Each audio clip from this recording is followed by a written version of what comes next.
కథ కాస్త చోరీ, జీవితం అంతా కూని. దేని గురించి మాట్లాడుతున్నాను అనుకుంటున్నారా?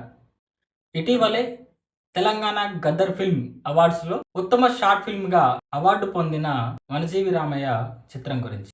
ఏంటి, రామయ్య గారి చిత్రం అంటే చాలా సంతోషించాలి కదా! అనంటే చాలా సంతోషకరమైన విషయమే. అయితే ఆ చిత్రాన్ని చూసిన తర్వాత చాలా డిసప్పాయింట్ అయ్యాం. ఎందుకంటే రామయ్య గారి వాస్తవ జీవితానికి, ఆ చిత్రానికి పెద్దగా సంబంధం లేనట్టుగా అనిపించింది. రామయ్య గారి నిజ జీవితాన్ని చూపించకుండా, ఎక్కువగా కల్పితాలపై ఆధారపడి తీయడం అనేది చాలా బాధాకరం. ఎందుకంటే, రామయ్య గారి జీవితం నుంచి తీసుకోవడానికి చాలా అంశాలు, వారి జీవితాన్ని భావితరాలకు చూపించడానికి ఎన్నో అంశాలు, ఆయన వ్యక్తిత్వం గావచ్చు, వారి చేసిన కృషి గావచ్చు, వారి క్రియేటివిటీ గావచ్చు, సమాజం పట్ల ఉన్న వారి దృక్పథం గావచ్చు, మూఢనమ్మకాలపై వ్యతిరేకత గావచ్చు, చాలా అంశాలని చాలా విస్తృతంగా చూపించడానికి, అది షార్ట్ ఫిల్మ్ అయినా సరే చాలా చక్కగా చూపించడానికి చాలా స్కోప్ ఉన్న జీవితం రామయ్య గారిది. కేవలం ఆ అటైర్ ఉన్నంత మాత్రాన అది వనజీవి రామయ్యగా పోర్ట్రేట్ చేయడం, దాన్ని తీసుకొని అనేది కొంత రియల్ లైఫ్‌ని ప్రజలకి దూరం చేసినట్టుగా అనిపించింది. అంటే అది ఒక చారిత్రక తప్పిదంగానే చూడొచ్చేమో అనిపించింది. ఎందుకంటే మిస్‌లీడ్ చేసినట్టుగా.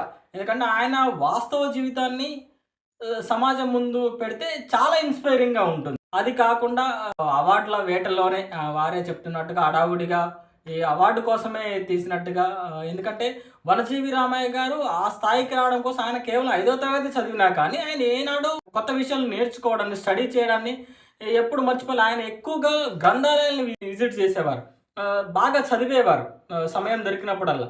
అటువంటి రామయ్య జీవితాన్ని కొంచెం కూడా స్టడీ చేసినట్టు అనిపించలేదు. స్టడీ చేయకుండా ఆయన జీవితాన్ని మనకి సినిమా తీయడం వచ్చు గదా అనే ఒక్కదానితోటి తీయడం అనేది బాధాకరం.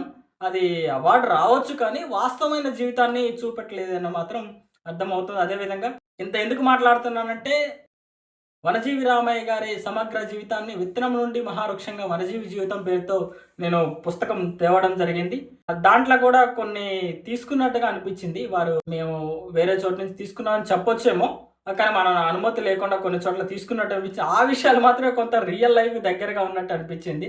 మిగతా అంతా అనవసరమైన విషయాల్ని ఎక్కువగా పెట్టి, అంటే ప్రాపర్‌గా తీయకపోవడం అనేది కొంచెం ఆయన అభిమానులుగా ఖమ్మం జిల్లా వాస్తవ్యులుగా కొంచెం విచారించదగ్గ విషయం. అటువంటి మహనీయుల జీవితాలని ఉన్నతంగానే చూపించాలి అనేది దాంతోటే ఇది చేయడం జరిగింది. Thank you.